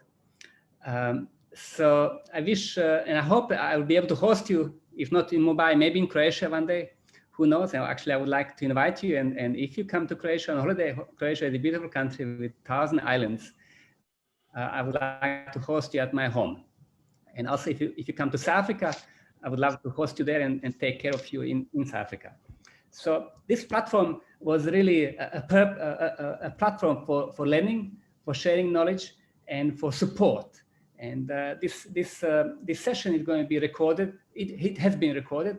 We're going to edit it, and then we're going to promote it with our students. We have about 2 lakhs of students from across the world, students and alumni from across 190 countries from across the world. So we're going to make sure you get some publicity, and also your brand gets promoted, and you get some benefits from participating in this. I hope in terms of developing long-term relationship that maybe, one day when you get tired of banking and business world, maybe, you will like to become a lecturer, and you like to share, your knowledge, and your insights, from corporate world, with young people, young generation. That happens with many people as they become older, and I hope then maybe you'll become part-time lecturer with REGENESYS, or maybe even full-time lecturer, who knows, So I hope, this is a beginning of a long-term relationship. I believe in long-term relationships. I don't believe in a short-term relationship in which we are going to grow together, learn together, and make difference in lives of our people, organizations, and our country. I believe that our common purpose has brought us together here, and I hope we're going to nurture this relationship, from strength to strength. Dr. Marco, yes. Thank you, Dr. Thank you Marco. for your sharing. Particularly, I would like to suggest you there are plenty of students in the SME sector, in the small and medium business sector.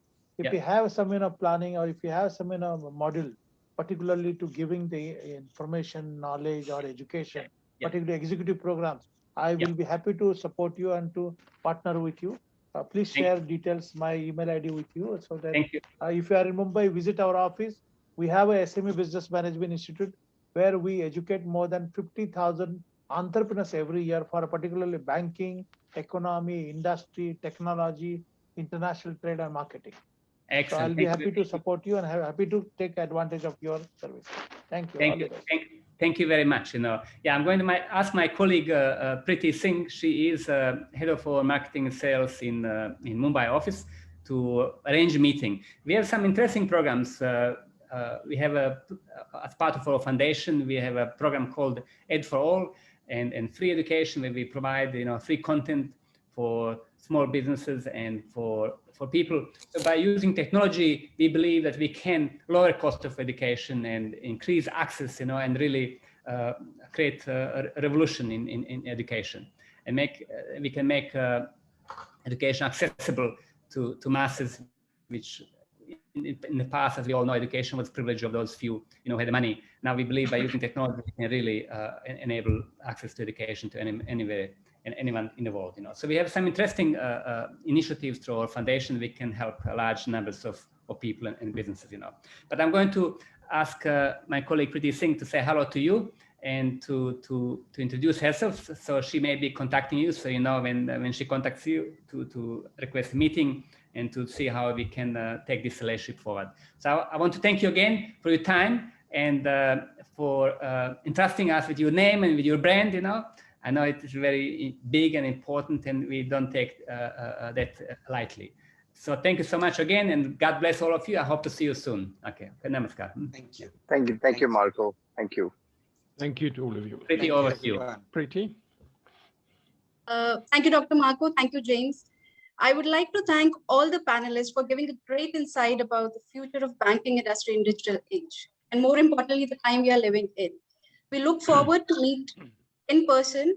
I'll come and meet, and we can discuss a lot of things we can do together to build this world digital and free from all the insights.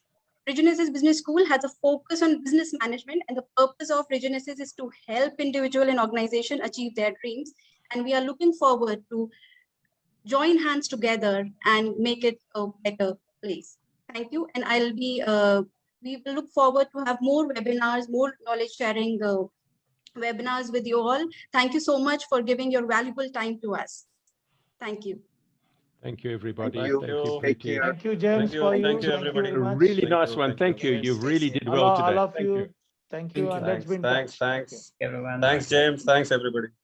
Thank Thank you. you. Thank you. Take care. Bye. Bye-bye.